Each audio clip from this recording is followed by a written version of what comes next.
Welcome to Pique Your Interest, your go-to podcast for all things mortgage and real estate. Hosted by Tanner Greenwald and Tim Velasquez. We bring you expert insights to help you buy, sell, and invest with confidence. Let's dive in. Welcome back to the podcast. I'm Tim. I'm Tanner. And we are here today to talk to you about, in this business, we get a lot of questions, a lot of hypothetical scenarios, and people are always like, well, what if this or what if that? And I think we've heard enough of them. Yeah. And we've heard enough of them time and time again that we kind of know what's coming when it's coming. Yeah. And we thought we'd address a couple of these today. So without further ado, let's dive in. Let's get into it. So I've had this as an example with one of my past clients, but one of the what ifs we have is, what if I change jobs during the loan process? So I don't want to sit here and say that it's a deal breaker, because it's not.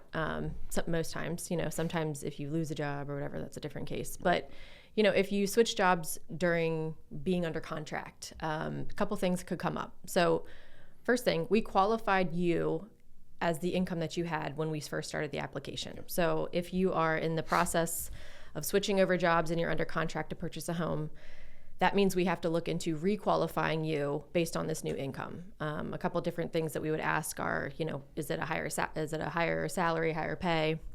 Is the income variable? Are you likely to have a job with this company for how long, type of thing? So there's more questions that we ask on our end to you if you're switching jobs during the process of purchasing a home. I had a client who lost their job in the middle of being under contract at the beginning of the year, which is unfortunate.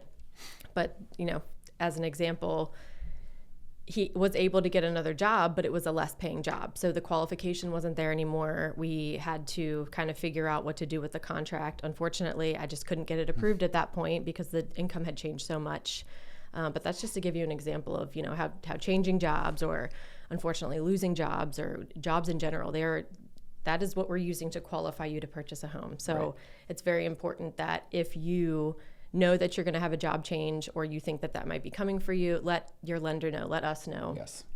Give us a heads up so that we can kind of go back into the loan, look into it a little bit, see how much wiggle room we have with your qualification. It's very important. So again, it's not a deal breaker unless you happen to lose a job and it's less income, and we can't really structure it a certain way. Right. But that's what I would say about changing jobs during, being in the process of purchasing a home. Even if you're pre-qualified, still let us know. I remember that one.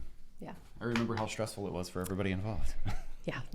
It's a very stressful situation. It's a less than ideal situation. It happens, but it's unfortunate when it does. It is unfortunate. And then you have some people who are switching over. They're going from $80K salary to $120, and that's great, and that works. And now you qualify for more. So there's always a different scenario, I feel. Yeah. What about you? What's an example that you have had for a what if? Gosh, probably the one that I address the most is about large deposits. So what if I have large deposits that appear in my bank account? And I guess the first thing we should do is define what a large deposit is. And, we run loans through an automated underwriting system. We've said that time and time again. And that system kind of spits out, hey, if you have, it's something like, if it's greater than, 1% of whatever their monthly income is, or something like that, or $1,000, or there's usually some kind of magic threshold that if you exceed this amount that's deposited into your bank, and it's not something that is it's not your pay, it's not, if you collect Social Security or disability or something like that, if it's something that we can't determine what it was, if it's like a cash deposit or a transfer from another account or a transfer from somebody else, we have to be able to track where that came from. Yeah. And the reason that we have to do that is because there are, federal anti-money laundering laws that we have to follow. There's testing that we do every year for federal anti-money laundering. And so we have to be able to show where the funds come from. And so, we have to document these large deposits. And document doesn't mean, my brother gave me $5,000 to buy a house. You need to not just explain it, but you also have to document it. Where did it come from? How did you receive it? Is it a gift? Is it something you have to pay back? Is it cash that we can't explain, or whatever the case is? So if you have large deposits, expect to have to document where that came from. If you transfer from one account to another, back and forth, I don't know what it is, but there seem to be some people who daily almost transfer funds between checking and savings, checking and savings, checking and savings. And it is tedious to have to go through, and a lot of times those bank statements don't line up. The bank statement will come out for one account on the 15th of the month and the other will come out on like the 25th, and so you don't have a full statement for each. You have partial statements. It can be painful. Yes. It is meant to be a burden. Like, it's something that we just have to do, and one of the things I talk to people about when I pre-approve them is, hey, please don't don't play with your money. Like, don't transfer the funds back and forth. Don't deposit anything unless we talk about it first, because we need to be able to know that, hey, these are where the funds are coming from, this is how they got there, and here's the paperwork that documents where it comes from. So if you have large deposit, it's not the end of the world, but it's definitely something that needs to be addressed. Yeah, I think sometimes people even, like with the Venmo and the Cash App, and like that's a lot of what I'm seeing. That, I mean, on our end, it's a nightmare, but like on a personal note, I understand why people utilize it and why they're transferring in and out of accounts. So, I mean, is a prime example of, if you have a large deposit coming from a Venmo account or a Cash App, we're going to ask you about it. So, yeah, I get that too. It's a pain, but it's a necessary evil. And if you rely on people like us, we can help you get through it. Yeah, we'll help you navigate it. Absolutely. What else you got? So another one that's come up within the last couple of years for me is, what if I don't want mortgage insurance? What are my options? Well, let me just say, mortgage insurance is protective of the lender, just in case you as a client default on the loan. We have to have some sort of protection in place, and that is what mortgage insurance is. Most loan types don't require mortgage insurance. The only loan type that requires it, and it sticks with the life of the loan, is FHA. You can't get away from mortgage insurance when it comes to FHA. VA, USDA, they don't have mortgage insurance. They have their own separate fees.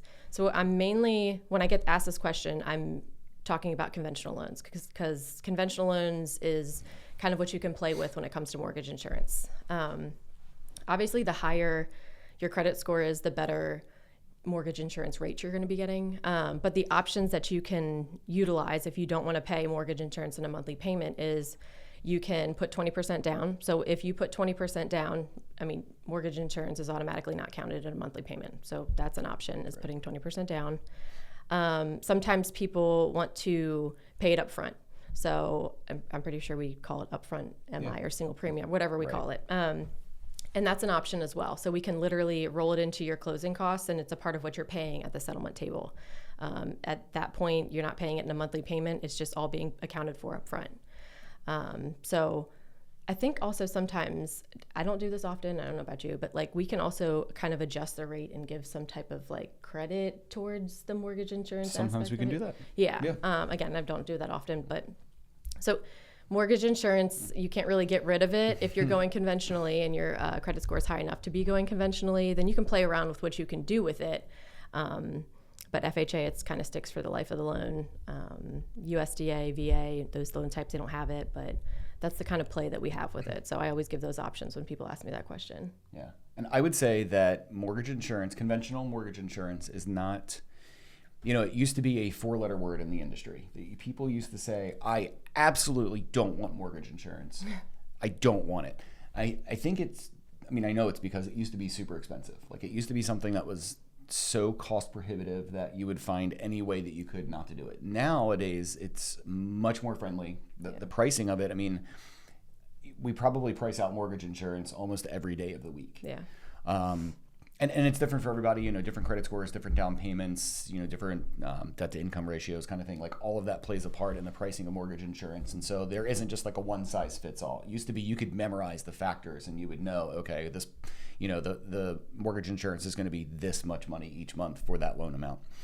It's not like that anymore. It's very individual. And so we end up pricing it out a lot. But I am almost always shocked at how low the mortgage insurance is compared to what I've seen in the past and what I think the perception of, the average everyday borrower out there thinks that mortgage insurance is like super expensive, but it's really not. It really isn't. I think I priced somebody out yesterday and their mortgage insurance was like $55 a month, really, going conventionally. Yeah. So, and that's not nothing, but it's not a lot. Right. Compared it's pretty cheap compared to some of the other premiums that could be out there. I would say that as well. Yeah, definitely.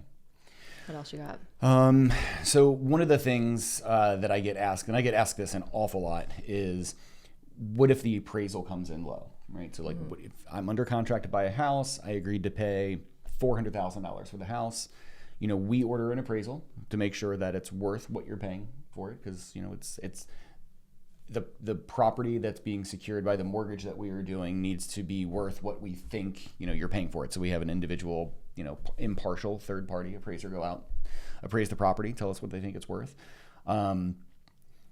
If it comes in low, there's a lot of things that could happen. There's the it runs the gamut of hey, we could fix this pretty easily, to, the deal is completely dead. Right. So it has a lot to do with the way that you write your contract, the way you and your real estate agent write the contract. And there are protections in there. There's sometimes an appraisal contingency. Hey, the appraisal has to appraise for X in order for all of the terms of this contract to remain intact.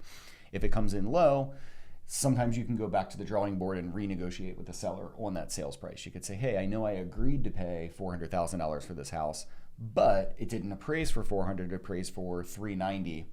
Now I want to buy the house for $390,000. Right. And that's a negotiating. That's a takeoff point for negotiating. Over the last 5 years, the market has been pretty wild. Don't really have to tell people that who have been involved in it.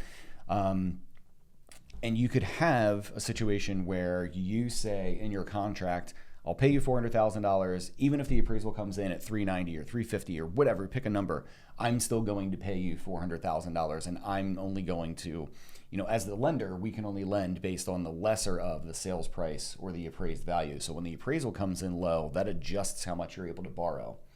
So if you're offering to pay that, it's like, we just call it an appraisal gap in this industry, but if you were looking to pay an appraisal gap, you would pay the difference between what it appraised for and what you agreed to pay the seller.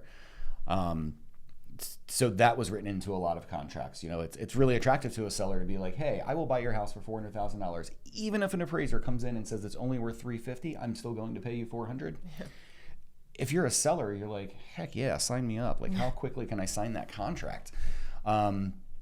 Because you want to make money. Like, that's the goal of selling a house. So, if you don't have that if you don't have an appraisal gap in your contract, then a lot of times you go back to the drawing board and you renegotiate with the seller. Hey, I know you were giving me some closing cost help. Sell the house to me for less. Maybe I won't need as much closing cost help. And, your real estate agent's there to guide you through those sort of negotiations. But that's generally what happens when your appraisal comes in low. You end up renegotiating, or you've already agreed to pay the sales price regardless. Yeah, and that's something, I don't want to say it happens often, but it does happen, and it's frequent enough for us to kind of know, like, jump into action and know what to do. Yeah, absolutely. What else? What other scenarios do you have? So I've had this come up a couple times. What if the title work comes back with issues or liens on the property that I'm looking to purchase? That's a good one. Yeah, and that's a good question. So I just want to start by saying this is why title charges their fees. This is why you pay owner's title insurance. This is why title is included in the whole entire process. So they can look into those exact things for you as the person who's purchasing the home. They're making sure that the title is being transferred from the seller of the property to you free and clear. Different examples of things that could come up as liens on the property are maybe like unpaid taxes. If you haven't paid any type of HOA or condo, not you, if the seller hasn't paid any type of HOA or condo fee, maybe they had contracting work done and they never paid the contractor. Yep. So these are all things that will show up when title does their title search. If they catch it early enough, the way that it's handled is typically they'll go to the seller and say, hey, we've got a lien on this property. How are you going to pay this off? Or what's the plan for it? And if the seller's able to kind of go into that and pay it off, then it becomes free and clear after the title does their thing. Sometimes sellers have no idea that they have liens on the property, and these liens might be massive amounts. Like maybe it's $20,000, $30,000, and they don't just have that laying around. That could kill a deal as well. So I guess it's just dependent on figuring out the issue first, if there is an issue, liens on property and whatnot, and then figuring out how the seller's able to handle that. Are they able to pay it off, or, do we have to, unfortunately, cancel the deal? I don't know if you've ever had that happen, but. No, I mean, personally, I had a, not a crazy situation, but a kind of an unusual situation. When I bought a house in Baltimore City, it's the second house I ever bought. When I bought it, the seller hadn't paid a water bill in 2 years. Oh. Yeah. So like the fee that they had to pay, I don't even remember, but it was like thousands of dollars in outstanding water bills that they had to pay before they were able to transfer everything over to me. They didn't live in the property, and so I don't think that they paid much attention to it. I think they use it as a rental property before we bought it, but whoever was responsible for paying that bill, ultimately the person that owns the house wasn't paying the bill. And so when we went to closing, back then we were still using HUDs, not CDs. On the HUD one, there was a line item for, thousands of dollars in outstanding water bills, and that's nuts. But that's the kind of thing, like that's exactly why you pay a title company, because they do that research. I mean, that's actually public record. You could go look that up without a title company, but that's one of the things that they do is they make sure every bill on that property is paid by the time you take ownership to kind of protect you from crazy things like that happening. Well, it's funny you say that because that was literally the situation. A neighbor of mine, unfortunately, had to go into hospice care, and he wasn't paying the water bill. So when I was chatting with the neighbor and the realtor, that was something that got mentioned. So obviously this is something that does happen and it's out there. As a client, you're not required to have owner's title insurance. It's highly recommended, though, for a number of reasons, that our examples being one of them. Yeah, so. we don't make a penny off of that, and I think you should buy it. How about that? Yes, it protects you very much as the client and the house that you're purchasing. Yeah. What else? What else you got? So recently, I not me, but somebody in this office had to, something wild happened with the borrower and their income. It decreased, kind of like the situation you were talking about. They were almost there to qualify. They needed help, so I think they added their mom to the loan. Mm-hmm.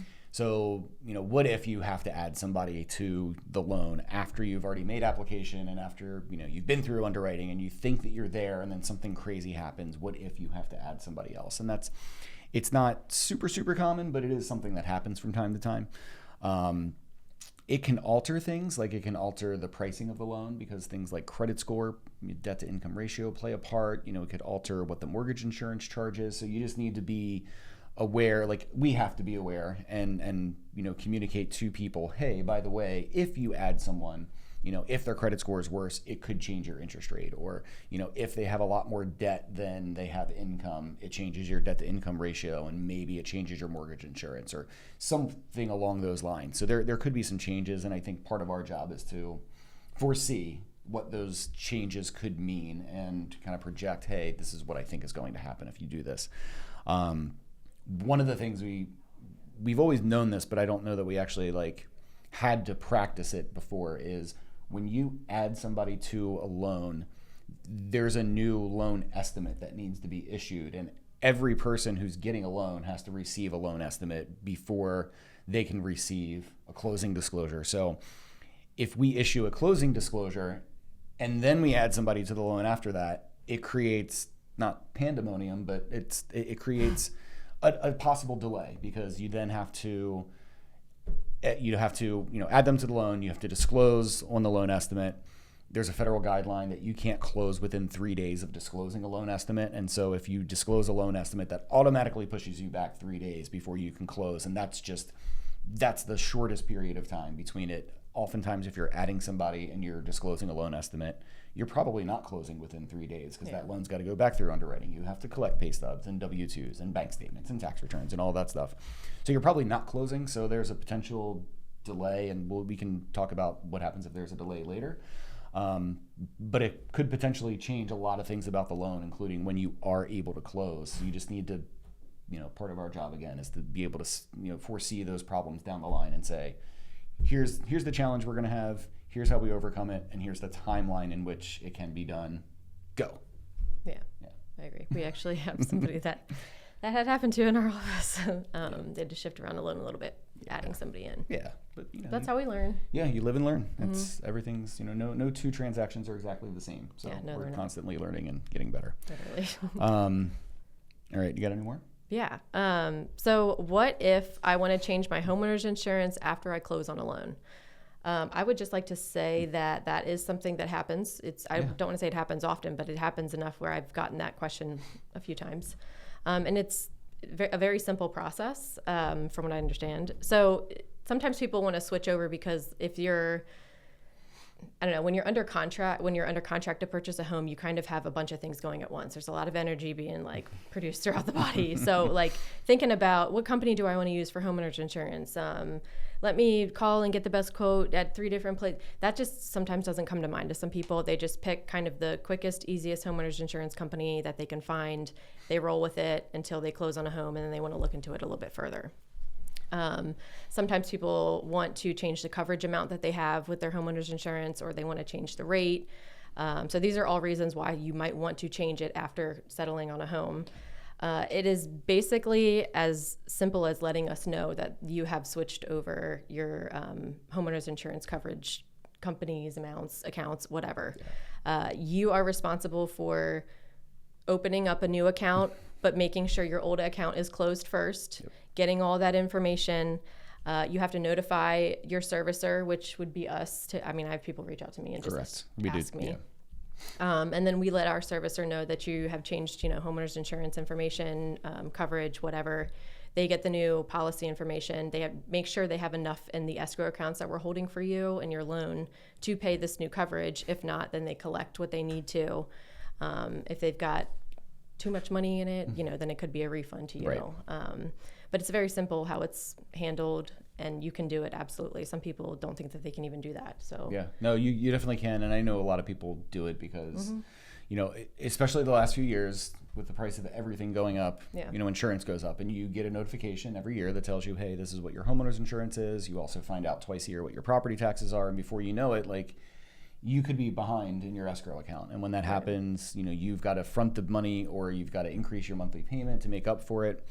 An easy solution to that is just maybe you just need a new insurance policy, or maybe you just need somebody to review it. Like once a year, I sit down with my insurance guy and we talk about the level of coverage that I have on, the house and life insurance and everything, to make sure that it's structured the right way. Yeah. And that, if there's any kind of like discounts that we could get because of it, you talk about bundling policies and stuff like that. So I do it on my auto. Yeah. I mean, that's yearly. Yeah, that's what you have to do, right? Like, I think there are some people out there that will change their like car insurance every year just to keep it, as competitive as possible. Yeah. And on the flip side, there's people that just get a policy and they just stay with that company for 45 years or whatever, and they just don't even think twice about it. So if you do want to make a change, it's usually you're going to pay less for your insurance, and so why wouldn't you do that? Yeah, I mean, most people aren't. I can understand adding coverage for like maybe like flooding and all this, whatever, but most people are calling to get their coverage lessened. Yeah, I don't think most people are looking to enhance their policy and pay more. I think people want to like shave it down and be like, how can I save on this specific thing? Agreed. Yeah. What else you got? So the last one is, what if closing is delayed? Like we just sort of kind of talked about that in my last point. It happens. Mm-hmm. It happens. It seems like it happens more now than it did before, but it could change. You could delay a closing for multiple reasons. It could be like, hey, we've got a title issue. The seller has an outstanding water bill. We've got to figure this out. Or it could be, hey, you didn't get me your most recent pay stub. I need that before I can submit it to underwriting. Or hey, you've got all these large deposits that you have to explain. So there's any number of reasons it could be delayed. The appraisal could come in late, or, something happens and the seller can't sell you the house on that day. They're, in the hospital or something. It just, anything could happen. And I think, again, communication's the key. Figure out when you can close. So when you lock into an interest rate, you lock in for a certain period of time. When that happens, like there's an end date, there's an expiration date on it. It's like buying milk. There's an expiration date. It goes bad after that point. So you need to do something with that. Do you extend it? Do you let it expire and relock it at another time? How long is the delay going to be? When we have to extend a lock, or we have to let a lock expire and relock it, there's a cost to doing so. And more times than not, that cost is passed on to someone. If it's the seller's fault that you're not settling, maybe you ask the seller to pay it. If it's your fault because you didn't get a W-2 or a pay stub in on time or whatever, then you probably pay for that as a borrower. But that's probably the first thing that comes to mind in my mind is, what if we delay a closing? All right, so what does that mean? Well, how long is the lock good for? Are you going to close before the lock expires? That if you got that, you're good.